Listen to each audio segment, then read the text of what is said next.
I'm turned on to all kinds of art, whatever is feasible to do.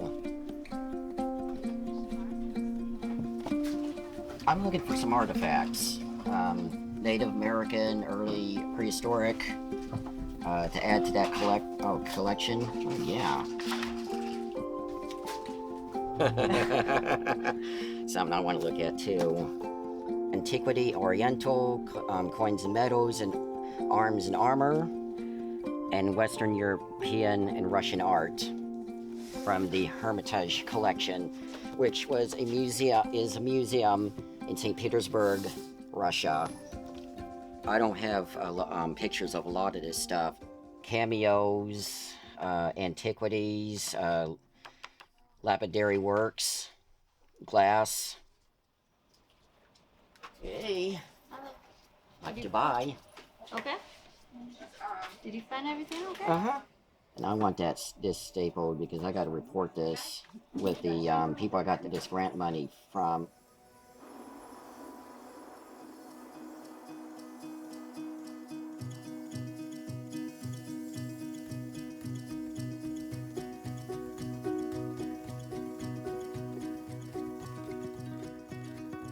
This is from Lascaux Cave. Carl Fabergé's Lilies of the Valley Easter egg. Ralph Goins. Catherine the Great's crown. Francisco Goya. This is the bomb that would have been used in the film Diamonds Are Forever, and they called it Bombe Surprise. A colossal sculpture of Akhenaten, the heretic pharaoh of the 18th dynasty. This was made after the Lusitania sank in 1915. Picasso, Guernica for 1937. This is painted on fabric. I'm not familiar with how the pronunciation of his name is. Gustav Kullabaters, I'm not sure how it's pronounced. I made this out of cardboard. A folding screen from Joseph Hoffman.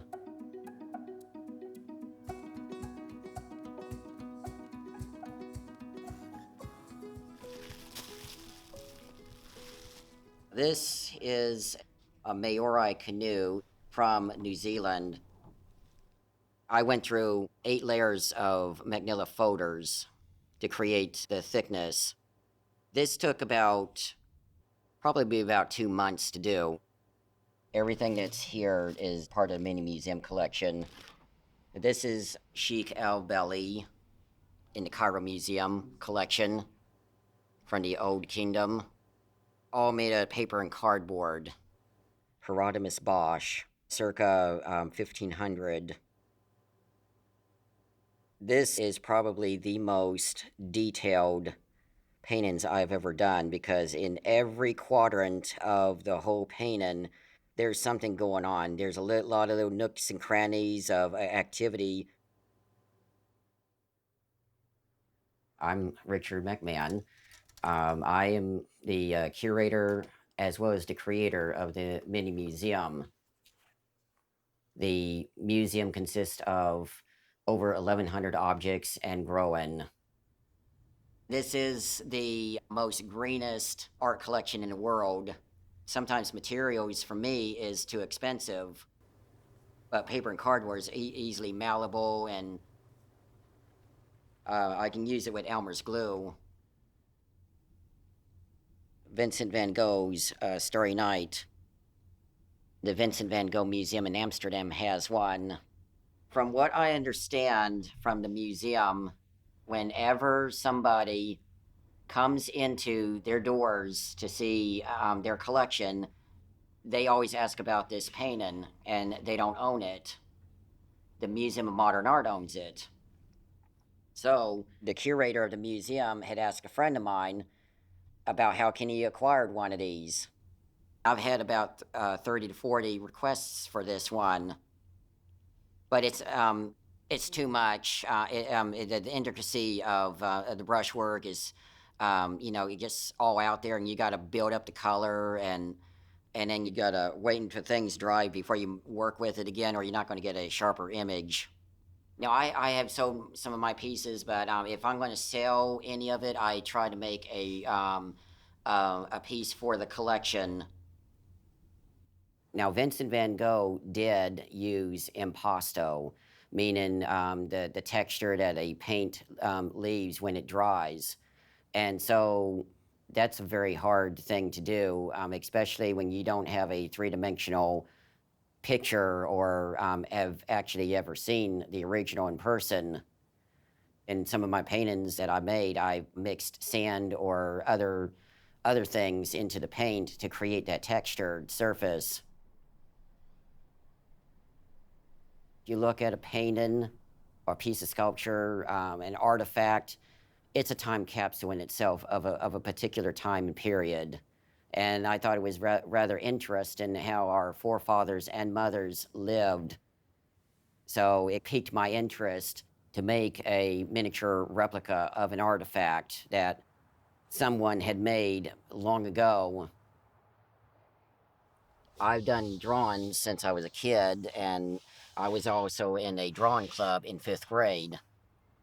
I have very good study habits because if there's something that art history class didn't talk about, I went out there and found out about it on my own.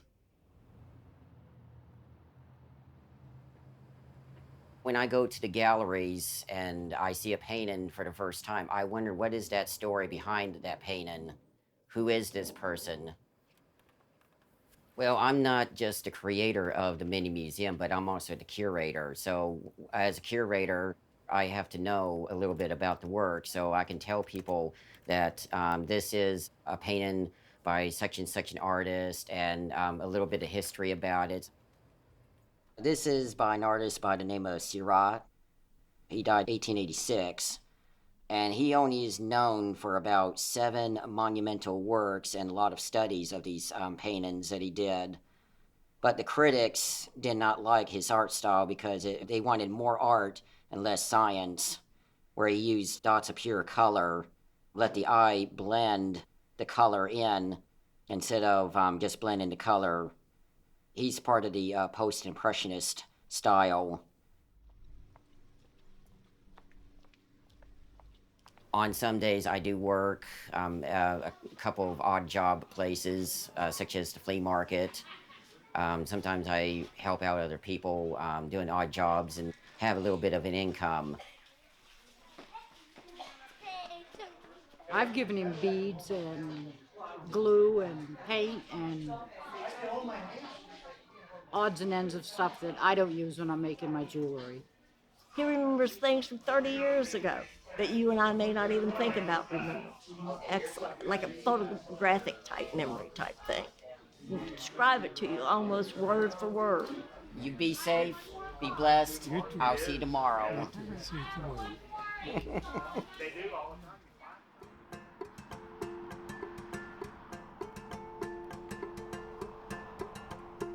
I get up around 2 o'clock to 2:30 in the morning, as I cannot sleep during the early morning hours. I walk 2 miles from here to my church. I have a lot of friends in my church. I go way back. Well, good morning. Good morning. How are you? Doing okay? When I see religious paintings in the churches and in the museums, like from the Renaissance and the Baroque era, I get awestruck.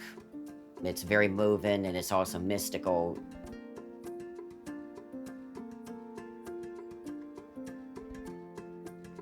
This reminds me of a Moody Blues album cover, "The Search of the Lost Chord." I have that on CD format.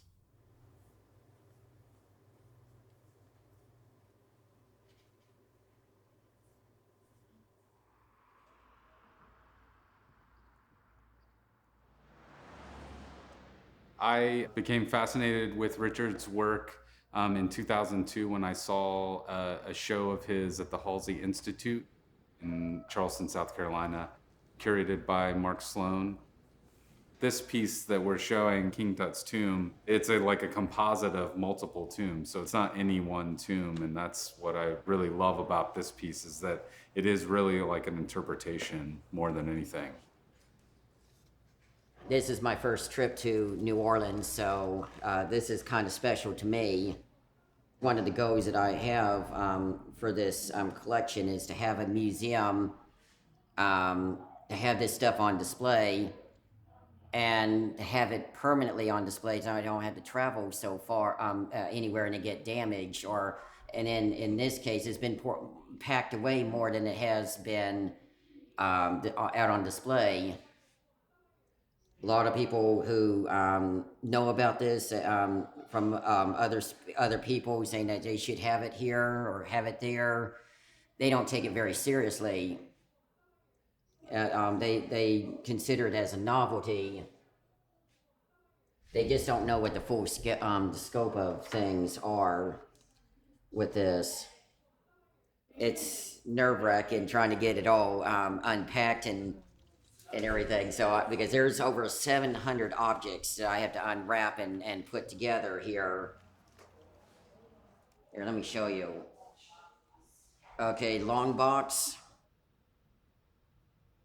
They would be filled with weaponry. They would be filled with walking canes and other various objects. I had to base a lot of it on Tuts treasure because very little of the Pharaoh's treasures actually survived. When Richard's work is discussed, you have this really wide gap between how people perceive it, interpret it. Some people think it's really derivative in that he's copying works. Other people understand how it really places him within a category of outsider art, as a folk artist, as someone who's really carefully curating a narrative of art history. And so you have these really different points of view. My hope for Richard and also for the broader community is for them to understand why this pursuit actually is an authentic folk art, yet it really can't even be like put into that only context. He is an artist who is working in a way that really deserves to have the attention and to be understood and to be appreciated for why it falls within this context of high-level consideration.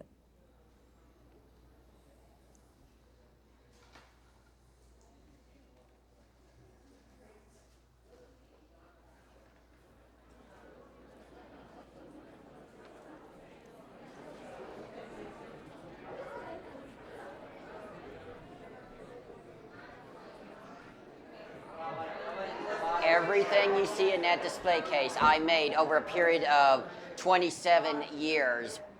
So I have the mini museum and the tomb of Karaneb. Every event that he does, if he's out in the public, he often loves to dress up. And he's currently working on a body of all kinds of costumes, a biohazard suit that he's working on. He'll dress in Victorian era garb. For ours, he brought a monk's suit.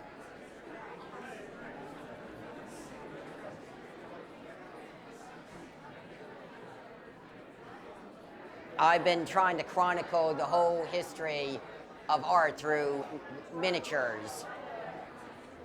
I really didn't know what to expect here. Such a big crowd.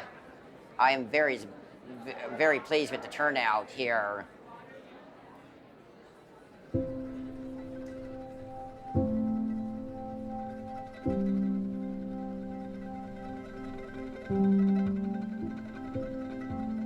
One thing that drives me to do this is inspiration, to help inspire people that art is not impossible. Yeah, people can do this. People that never held a brush or anything, they can do it. Just that some people are so intimidated by art and how to create it. Everybody can draw. They have talent and they just have not discovered it.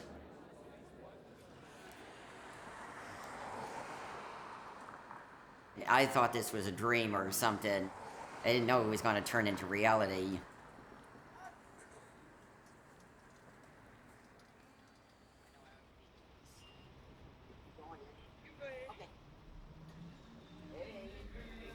What you working on? some scenery for a play. Oh, okay, yeah. I do worry about him. From what I could tell, he had a very kind and loving father who passed away a few years ago, and I think his father was his main emotional supporter and financial supporter, obviously, but he was family to him, and I don't think he has that in his other family members.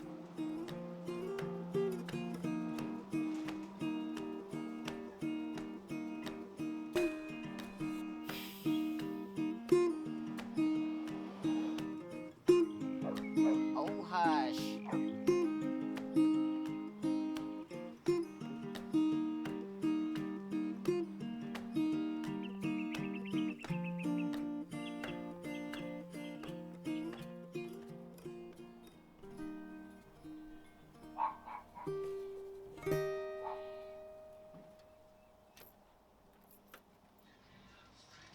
Hey.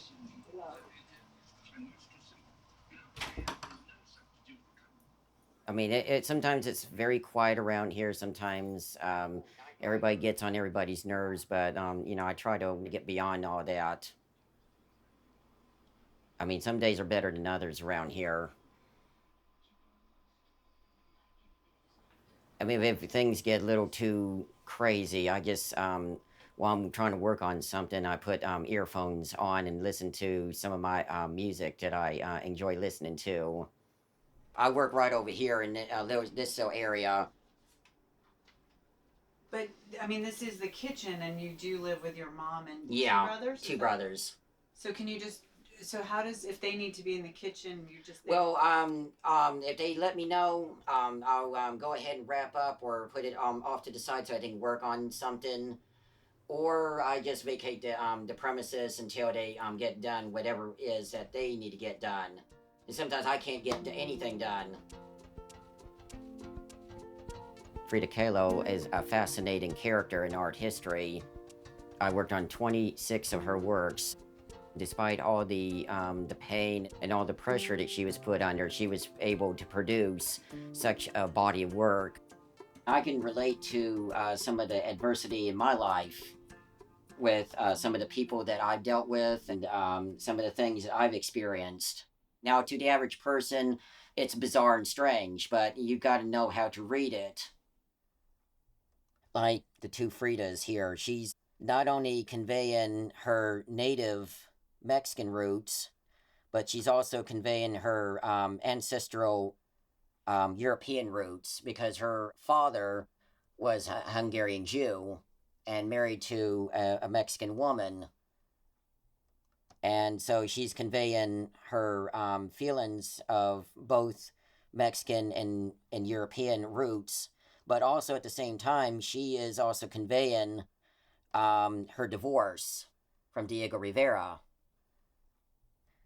She has her heart and she's holding part of her arteries with forceps, trying to hold back the bleeding because of the pain that she felt.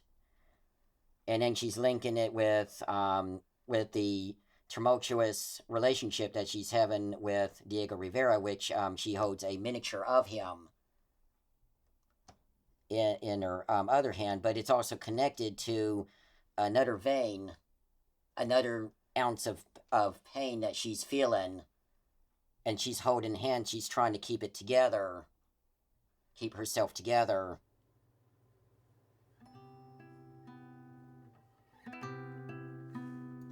This is a way of cultural awareness, which is very important to a lot of people because a lot of people don't know where their roots are, where they came from, the common heritage. We come from somewhere. We're trying to make sense of our world, and we're actually honing in and trying to figure out, or at least trying to hone in and try to figure out who we are.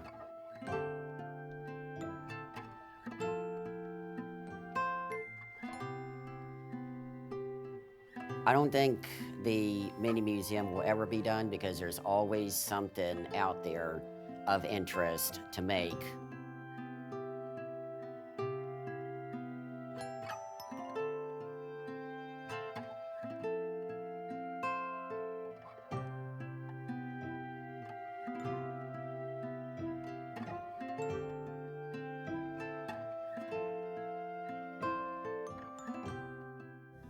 you.